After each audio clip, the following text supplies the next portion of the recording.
G'day guys, welcome. Welcome to the preview. I haven't got a lot of time to do this. Well, last week I fucked up. Like, I just ran out of time. It literally ran out of time. And I was actually really disappointed with myself that I didn't do a preview. It was the first time for a long time that I haven't put one together.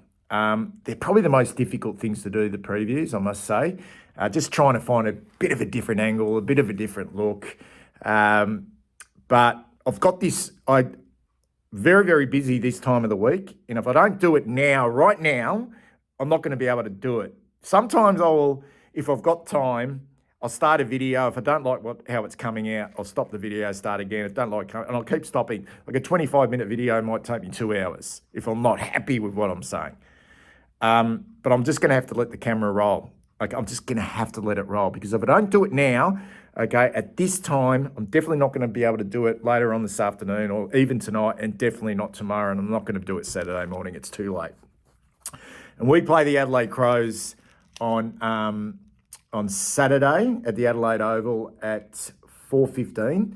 Interesting time slot, one of those sort of twilight games. I don't mind the twilight games, starting in the day and then ending up under lights. It generally kind of exciting, particularly if it's close. Yeah, I've got sort of like recollections of that, or memories of that famous elimination final in 2013 against Richmond, where it started in daylight and then it ended in darkness, but it was so exciting. We are 11th, Adelaide 5th. They're, according to the bookies, they're quite warm favourites at $1.50 at this stage. We're $2.60. I don't know if that's fair. I actually feel it's a lot more even than that. I feel like we should be favourites. I know it's on their ground. I know they've had the wood over us in recent years. Understand all that, but I'd be very, very disappointed if we're spooked in this game because of the ground and because of Adelaide.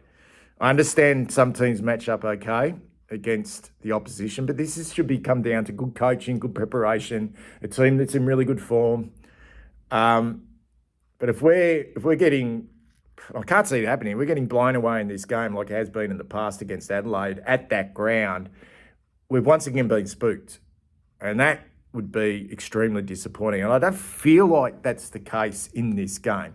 I'm not saying Adelaide are a poor team. They're not. But they're not travelling all that well, which kind of does make them a little bit dangerous. It really does, because they may be due to sort of click. They had a loss last week. They've lost 3 out of their last 4. They're now having a few problems scoring. After the start of the year, they were just blowing teams away in regards to offence in their front half. But if you look at it, though, even when they were travelling really well at the start of the year, there's a lot of hype around their forward line, and their midfield was playing okay. But they were coughing up some relatively big scores, even when they were winning big, which would have been a concern for them from the outside looking in. That looked like the case. And since then, their scoring's dropped away. They've become a little bit more dour. They scrapped out a really horrible, I wouldn't say it's a horrible win, an important win against the Giants a few weeks back at home, which was an ugly game to watch, such a low-scoring game, which showed they can scrap. But they were poor against Fremantle in the West last week, and they were touched up by Geelong, absolutely touched up, who do travel well. I mean, I think realistically, you look at the teams from Victoria who travel well, the ones you sort of trust,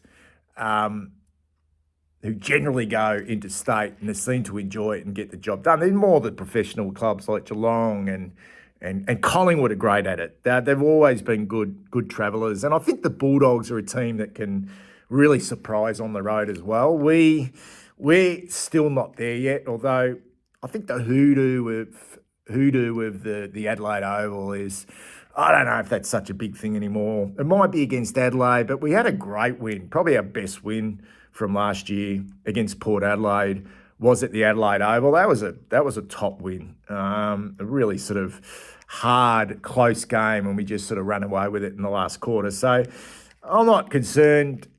that much about the ground. I mean, it's like I feel like it's a 50-50 game, but I don't know. I'd just be bitterly disappointed if we're not going there with this really strong sort of form line that we've got and winning. And that's not necessarily taking anything away from Adelaide. I don't know. It's an opportunity here to make some real inroads because we're going to have to make some inroads, guys. We're going to have to make some inroads. I know the record there isn't great. 3 times playing Adelaide at the Adelaide Oval, 55 points back in 2018. We were beaten by, that's when Mitch McGovern played for Adelaide. Won't we need him to play a good game on Saturday? We'll just need him to play a really good game like he did last week. It was a really, we were bad back then. We were really poor in 2018. 29 points in 2022. I can't even remember the game. It was late in the year.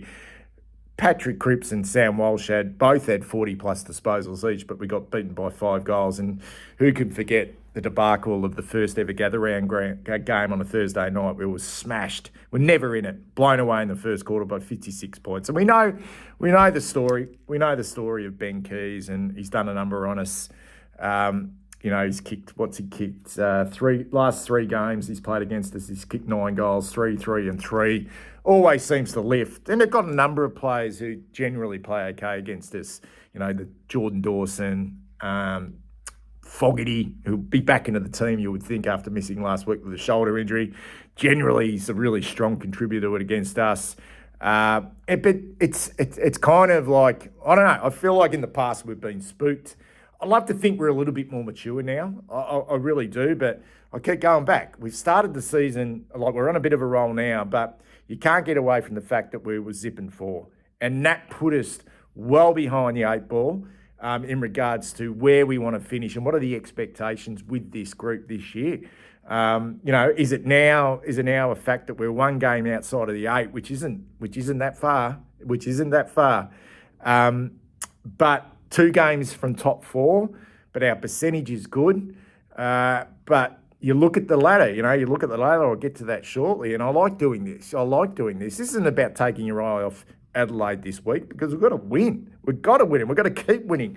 We've got to win a lot more than we lose for the rest of the year if there's any chance at all, okay, to be finishing top 4. Okay, I know Brisbane won it from 5th last year, and 5th gives you a home final, which could be important. But I don't think we would be in a position. Who knows? Okay, but you want to be finishing top 4. Is that a possibility? So what I thought I'd do a little mini audit, guys, in regards to Michael Voss, now 4th year at the football club. And I found some sort of interesting things in regards to where we sat in his first 3 years, okay, so 2022, 2023 and 2024, where were we after round 7 on the ladder? And essentially where we finished up, what was our percentage, our win-loss ratio, compared to 2025. And I was just interested in that, and I'm also interested in, over the last 3 years since Michael Voss took over for us, were there many changes from the top 8 or the top 4, okay, after round 7 from teams outside the top 8 after round 7, if you know what I mean. So I'm just going to do a quick audit on that, okay, because I'd be interested to know what teams at the moment who are in the top 8 or in the top 4 could potentially come out to allow us, if we keep winning, to come in either into the top 8 or hopefully the top 4, because the end goal has to be a top 4. It has to be.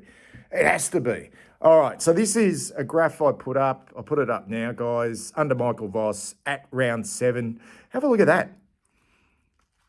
2022, 2023 and 2024, we were in 6th position on the ladder in Michael Voss's first 3 years with basically a third of the season done.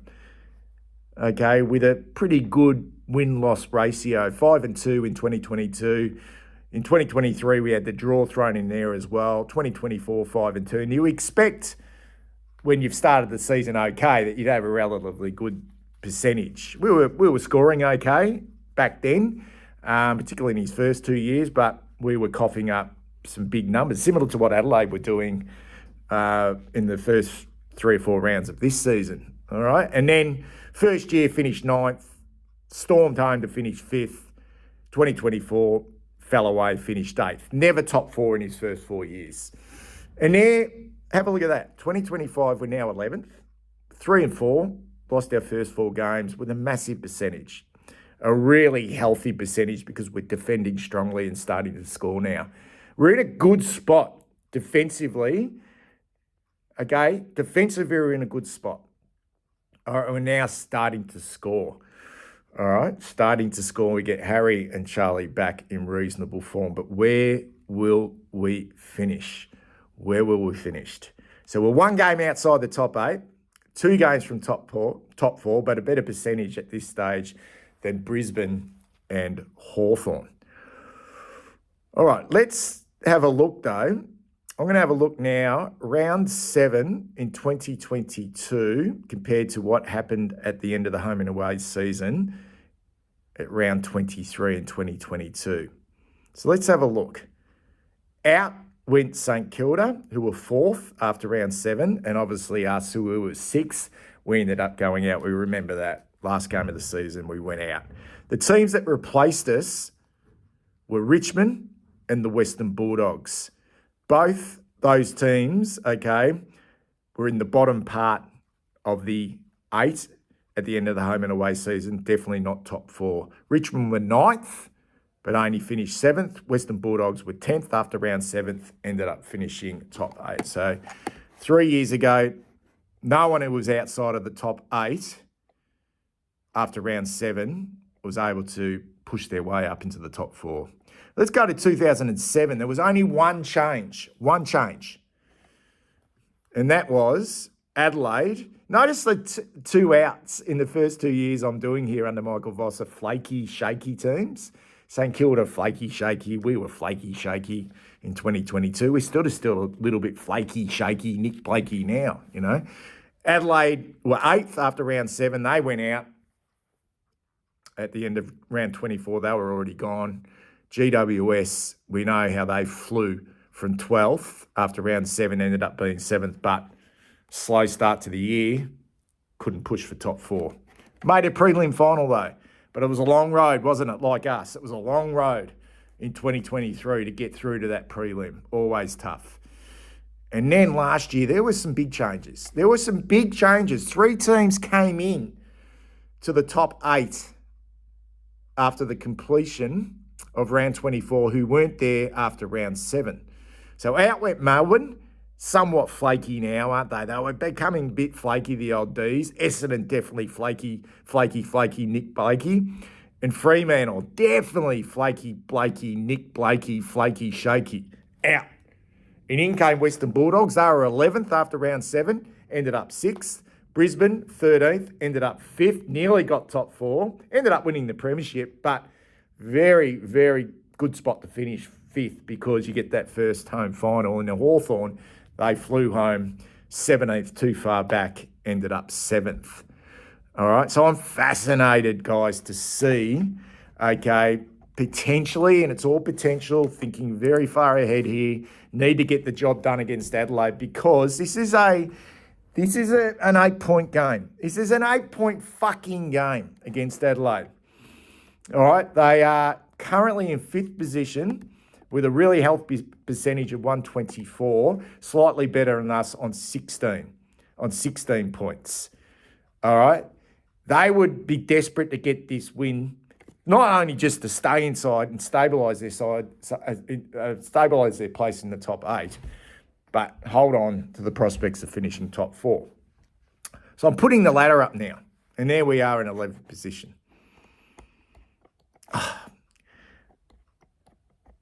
If you look at that top 4, Collingwood, Brisbane, Gold Coast, Hawthorn. Gold Coast got a game up their hand, haven't they? They got a game up their sleeve. Look at that percentage, 150. They got the Brisbane Lions this week.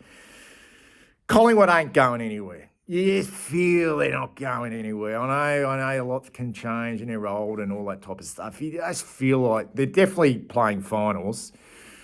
They could slip a little bit, but they're playing finals. Brisbane are playing finals. Who out of there anyone out of that top 4 could we, I don't know. Let's just think about who could come out of the top 8 at this stage, because that's where our focus needs to be in the short term. All right, we need to get in there. We need to get in there, start to work. Who are the flaky, shaky teams in there? It's got to be still Adelaide, isn't it? That's why this week becomes so important, just to do a number on them, get to 4 points. Maybe Gold Coast still. Like, I don't know, like maybe Gold Coast still. I know the Giants aren't playing well at the moment. They'll get their mojo back, you would think. Geelong always you trust Geelong. The Bulldogs are having a sort of a super season. Maybe they're a little bit flaky, shaky as well. I'm not quite sure. But at the end of the day, we've got to keep winning. So there's my mini audit, because we need to be, if we're going to be pressing for top 8, you've got to be pressing for top 4. And although there has been changes over the past 3 years from what's happened past round 7 in regards to just getting into the 8, no team who started slowly about to then push up into the top 4. So we will somewhat be creating a bit of recent history if we're able to get on a real roll and get some real consistency and win a lot more games than we lose, and stake some claims for a top 4 position at the end of the home and away season. Now, I know I'm jumping the gun there, but it's my channel and I can do what I like because I like doing this sort of stuff. Anyway, let's get back onto the game and onto Adelaide, who they got their bigs in. Like, Phil Thorpe's going to play with a broken hand or broken finger. Does that affect his ability to be a chop out in the ruck? I'm not quite sure if he's his right or his left hand. Riley O'Brien's not a super ruckman, but he's loyal. He's hard-working. Feel like we've got some ascendancy there with TDK, who's in some terrific form. I'm kind of hoping Phil Thorpe doesn't play, but he will play. And Fogarty probably comes back after missing last week with a shoulder injury. He's caused us some headaches in the past, like I mentioned with Ben Keys as well. And Tex Walker, given his age, I would like to think that he's going to slow down a little bit. He's a little bit sore. But that 3-pronged attack has kicked 51 goals in the opening 7 games of the season, and that's with Fogarty missing 1. Phil Thorpe's kicked 19 and offers a chop out in the ruck. Fogarty's kicked 16, Tex Walker's kicked 16. That's some firepower if they get on top through the midfield. So no matter how good your defence is, and we lose Jack, and I really love the combination of Jack Silvani I'm talking about, and Jacob Wiedering. I feel like they're so safe, particularly with Jack there. But it just means that McGovern and Haynes really have to extend on what they did last week. Does that mean Young comes in? I think it does. He's going to have to come in and play a role. I'm not quite sure which one of those boys he takes. I feel like Phil Thorpe might be too strong for him, but it could be an option. Could be Walker. But it has to be Young. I don't know how else we can shift the magnets. I don't think you're going to be bringing a Harry O'Farrell in unless I'm missing someone else who could come in as a key defender, particularly if those 3 play. They're key pillars. They're strong. They're strong in the air, and all 3 are relatively mobile. In fact, most bigs these days have got some decent mobility around them. I don't think there's any lug, slow, sort of tall. I don't know if Wiedering and Young sort of historically have enjoyed playing together, but if that's the case, if them 3 are going to play, you would expect that Young comes in, or do we back a McGovern to be able to take a Fogarty and a Haynes to take a Walker? I don't know. And Wiedering goes to Phil Thorpe, but it could be a risk. But at the same time, if they're getting the supply, it means our midfield has probably not done the work, and our midfields have been terrific in gaining territory, particularly over the last, say, 3 weeks or not. Our inside 50 count's been particularly high. So it probably does matter. You love your defenders to defend strongly, your bigs, but if they're getting a lot of pill, those three are going to kick goals, and so will Keys, so will Rankin. So will Shelley. They've got some firepower down there. Neil Bullen can always chip in for a goal or two. He's a very, very hard-working sort of high half forward. So it's about supply, and the midfield does become an extremely important part of this game. You know, we have the ascendancy with TDK over O'Brien. You know, at the very least, bringing Young in, he gives you an option of being a chop out in the ruck, but whether you want to shift the defender to the ruck position, given that Harry performed very strongly last week in his time in the ruck.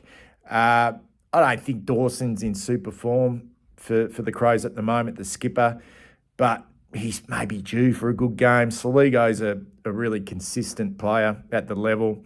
Rankin's probably the dangerous player. Crouch, we know what he does. He's a high possession winner.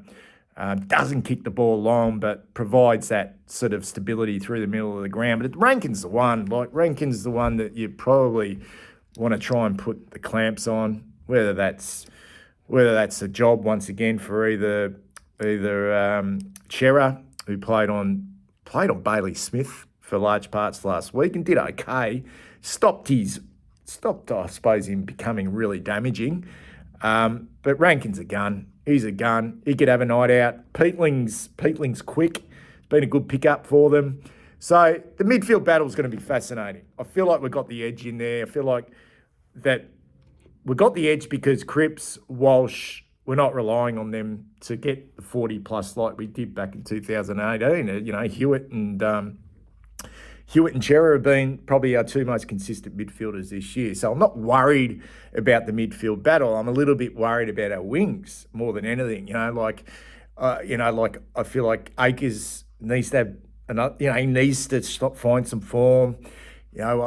Trying to really nail down that position at the moment.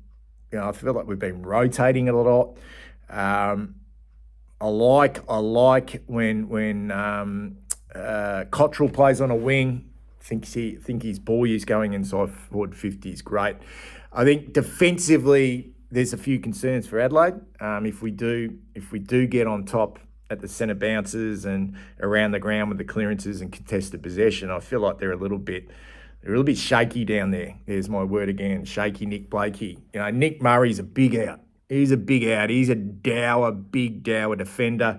Do they bring in Jordan Butthole? Not quite sure if Big Jordan will get a run. He's played all right against us in the past. He's played all right on Harry. He's played all right on Charlie. But I don't know what's happened with Jordan Butts. Has he been injured? Is he coming back through the sample? His old man played football for Carlton, not many games. In fact, they've got a couple of players whose dads played for Carlton. Lockie Scholl's old man, was it Brett Scholl? Played football for Carlton. He's not in the team at the moment. I don't even know what moves they'll make. We know Fogarty will come back in. Mitchell Hinge is out, suspended. He's actually a good player, although he had an absolute fucking horror game against Geelong and gather round. He couldn't do anything right. His ball use was terrible. But they can be got down back. I wouldn't be underestimating Michelani and Mark Keane, the Irishman, and Josh Worrell's a good young player. I like the look of Daniel Curtin. He's got him last week playing on a wing. He's like fucking 198 centimetres playing on a wing. I don't think that will take place. But they've got some good run from their back half with Wayne Malera. But I don't know. Without Nick Murray there, they'll need another pillar to stop Big Harry and Big Charlie running amok. This is a game I would have loved Brodie Kemp to play. Another sort of medium-sized forward, because we lose Zach Williams from this team, and he's been somewhat of a regular goal kicker with us. I know he spent one game in the back line, but he's kicked 8 goals to be our second highest goal kicker for the season. I would have loved to have seen either one of Williams or Kemp, which is not going to be the case because they're both injured, play this game. So we will go in with the two bigs, and I'm just trying to think what that looks like. Is Ash Demoya in good enough form? Not quite sure, because we're going to have to make 2 forced changes. Is Cooper Lord's spot in the team safe at the moment? Does he remain a sub? Does Doherty come in? Is his form good enough? I know he was good in the VFL on the weekend. I'm not quite sure. I particularly don't care about selection. Oh, well, I do, but I don't. You know what I mean? Like, we don't have any control over it as a fan. I feel like we've only probably got one option to go down back if we want to go a little bit taller, and that's Lewis Young. That's probably a problem with it itself. Who's a little bit vulnerable? Because it's such a big game and it's on the road, I'm looking at our team guys from last week, and no one necessarily played poorly, but I doubt very much if we'll bring another young player in for this game if we keep Cooper Lord, because we're going to have to make 2 forced changes. I don't think another young one's going to come in. I think it's going to be probably Doherty and Lewis Young and go with the experience. Whether I agree with that, I don't know, but I kind of understand it, because if you look, we've got Carroll, maybe Cooper Lord still plays, you've got Will White, you've still got, the youngness of Ollie Hollands. You start to become, you're starting to push it, I think, a little bit on the road in a big game. If you say, we're going to debut a Ben Camperelli, or we're going to bring in Ashton Moyer in, and we're going to keep all those other younger players in, you're starting just to stretch it a little bit and become a little bit too inexperienced. I just reckon they'll bring Doc back into this team this week. And he can play in a number of different positions, but I am kind of worried a little bit about that extra goal kicker. Does that mean Cripps goes forward a little bit more than what he has? Potentially. Tell us what you think. I'm very confident about this game without being overconfident. I'll repeat, if we have any aspirations of finishing top 4, then we need to be a very, very consistent football team. Is this right here, right now, a bit of a false dawn after beating up on North Melbourne and the West Coast, and by all reports, which was a terrific win, beating a Geelong that played poorly, according to their coach. Is this somewhat of the false dawn? Is it the end of the world if we go across to South Australia and not get the 4 points? No.